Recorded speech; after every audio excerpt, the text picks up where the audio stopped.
আবারও আলোচনায় Sadiq agro. Viral 15 lakh টাকার ছাগলকাণ্ড থেকে শুরু হওয়া বিতর্কে প্রশ্নবিদ্ধ এই প্রতিষ্ঠানটি ঘিরে উঠে আসে প্রতারণা, অবৈধ লেনদেন ও মানি লন্ডারিংয়ের অভিযোগ। এছাড়া বিদেশি জাতের নামে দেশি পশু উচ্চ মূল্যে বিক্রি, অবৈধভাবে গবাদি পশু আমদানি এবং অর্থ পাচারের নানা তথ্য বেরিয়েছে।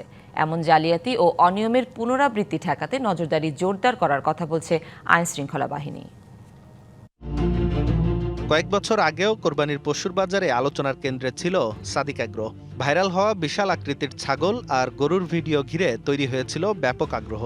তবে একটি ছাগলকাণ্ড ঘিরে শুরু হওয়া বিতর্কেই শেষ পর্যন্ত প্রশ্নবিদ্ধ হয় প্রতিষ্ঠানটি। 15 লক্ষ টাকা একটা খাসির দাম চাচ্ছি।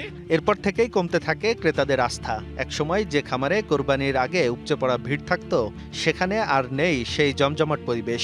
প্রতিষ্ঠান সংশ্লিষ্টরাও স্বীকার করছেন, আলোচিত ঘটনার পর ব্যবসায় এসেছে বড় ধাক্কা।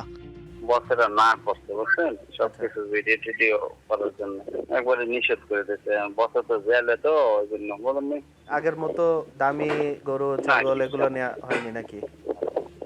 না, ও তো নাই। 133 কোটি টাকা মানি লন্ডারিং এর অভিযোগের মামলায় গত বছর গ্রেপ্তার হন সাদিক অ্যাগ্রোর চেয়ারম্যান ইমরান হোসেন।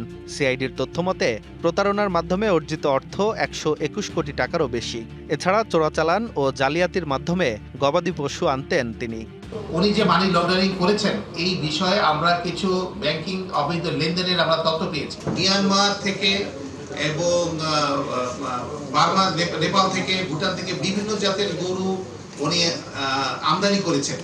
যেহেতু এটা একটা বিরাট বড় এরিয়া, অনেক বড় একটা পোরাস বর্ডার, আমাদের ধারণা যে হয়তোবা এখানে অন্য কেউ কোনো ব্যক্তি বা গোষ্ঠী তাদের সাথে জড়িত থাকতে পারে। আইনশৃঙ্খলা বাহিনী বলছে, ভবিষ্যতে যাতে কোনো ব্যক্তি বা প্রতিষ্ঠান এ ধরনের কর্মকাণ্ডে জড়াতে না পারে। ঈদ আসবে, সাথে ক্যাশব্যাকও আসবে। নিজের বা প্রিয়জনের জন্য কেনাকাটায় এবারও নগদ পেমেন্টে পাচ্ছেন দারুণ ক্যাশব্যাক। তাই যাই কিনুন, পেমেন্ট করুন নগদে। সেজন্য নজরদারি জোরদার করা হচ্ছে।